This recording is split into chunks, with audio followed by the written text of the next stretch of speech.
नमस्कार सबैमा। आज हामी कुरा गरौँ किन सुनको मूल्य घटबढ भइरहन्छ र किन हिजो आज लगातार बढ्दै गइरहेको छ भन्ने बारेमा।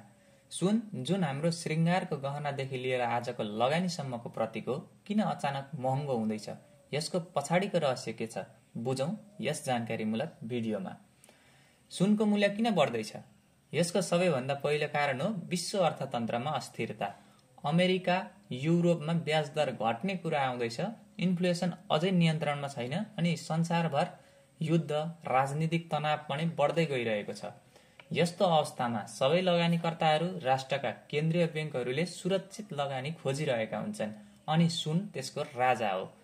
साथै विश्वभर राजनीतिक अस्थिरताका कारण अमेरिकी डलर कमजोर भएपछि सुनको मूल्य डलरमा बढ्छ।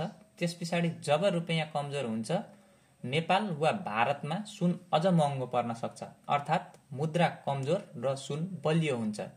अब प्रश्न आउन सक्छ, के अहिले सुनमा लगानी गर्नु ठिक हो? यदि तपाईँ छोटो अवधिको लागि व्यापार गर्न होइन भने अझै पनि एक सुरक्षित लगानीकै रूपमा लिन सकिन्छ। तर याद गर्नुहोस्, अहिले सुनको मूल्य अझ घट्न पनि सक्छ, तर यसको मूल्य भने चाहिँ फेरि हराउँदैन। सजग बनेर जानकारीमा आधारित निर्णय लिनुहोस्। साथै यस्तै जानकारीमूलक भिडियोको लागि लाइक, शेयर र सब्स्क्राइब गर्न नबिर्सिनुहोला। लास्टमा एउटा टिप्स छ, आफ्नो ज्ञानमा लगानी गर्नु चाहिँ सबैभन्दा ठुलो सुन हो। Thank you.